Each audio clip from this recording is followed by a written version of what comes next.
Rick Glass, a Carroll County native and U.S. Marine Corps veteran, has been a driving force in the state's cannabis industry through education, advocacy, and community outreach. He founded Canna Cares, a 501c3 nonprofit, to reduce stigma and support responsible cannabis use. Rick works tirelessly to connect veterans, patients, and communities with resources that promote wellness and independence. Tonight, he will speak on cannabis, alternative medication, or the original. Please welcome Rick Glass.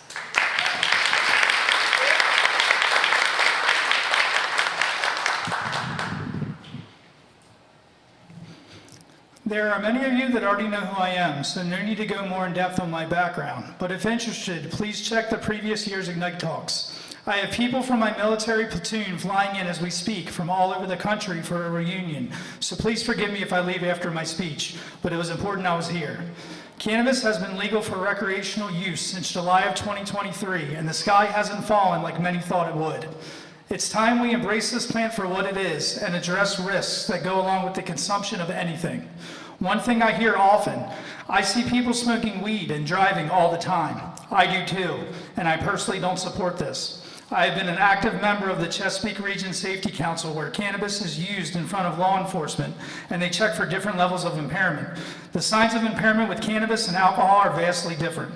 While nobody should drive high, I personally view cannabis as medicine, and once you know your body and your dose, there is a way to consume your medication without being impaired. Another thing I often hear is, well, cannabis is just like alcohol now because you can consume it if you are over 21.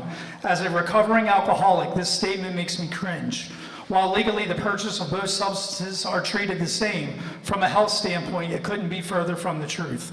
This also addresses the medical and rec debate. The same strain one consumer with a medical cannabis card would purchase for cancer could potentially be the same strain someone purchases just to get high.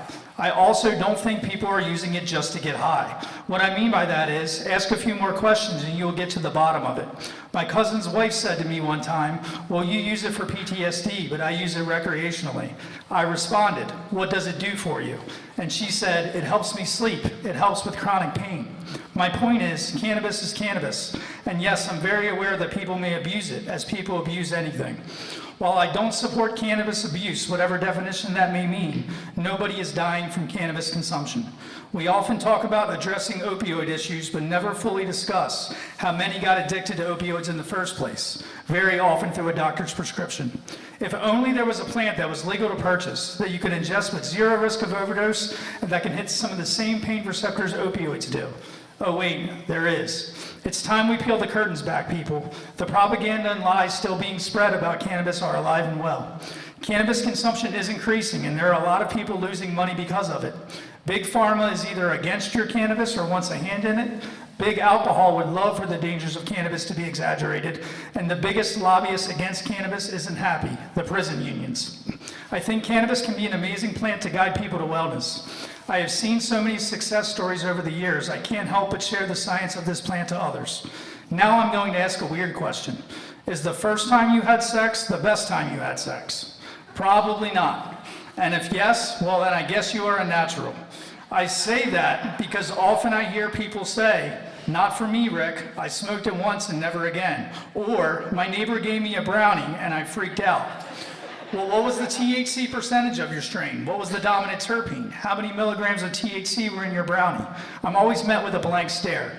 I do this so they can fully understand that when purchasing from a dispensary, we can track a lot of these things and use cannabis science to see how things may respond to you and even be able to accurately dose edibles. There is a true lack of education when it comes to cannabis. My nonprofit that I created, Canna Cares, is an attempt to address some of that. While there are some highly educated people working at some dispensaries, it will serve you well to educate yourself on the endocannabinoid system and track what products are working for you. Cannabis is not for everyone, nor am I suggesting that it is. I personally believe we have a pharmaceutical medication crisis in this country. We want everything to be a quick fix rather than putting in the work. Work should go along with any supplement or medication. While I am a daily cannabis consumer, I can't ignore that I also do daily grounding, daily exercise, and daily breathing exercises. The cannabis plant saved my life, and I will continue to educate in this community and would love to continue the conversation or have your support at cannacaresmd.com. I have been working tirelessly in this community to reduce stigma and promote safe consumption. There have been lots of unpaid hours and using my own resources to accomplish this, but I am happy to do it. It's my passion. It's time for a call to action. On October 23rd, there will be a public commissioner hearing addressing what the county is going to do from the Maryland Cannabis Administration's Community Repair Fund from cannabis taxes, which was at a total of $1.9 million. There are murmurs of not accepting it or using it solely for prevention, when I think that is irresponsible. I think it should be used towards education, some community building, and addressing individuals who are impacted by cannabis law prior to 2023. I would appreciate your support, and please reach out to me so I can tell you how you can get involved. Thank you.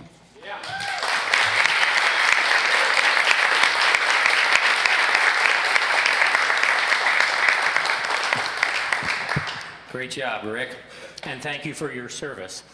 I will tell you, this was Rick's third year speaking. In his first year, he was scared to freaking death. So he has come a very, very long way.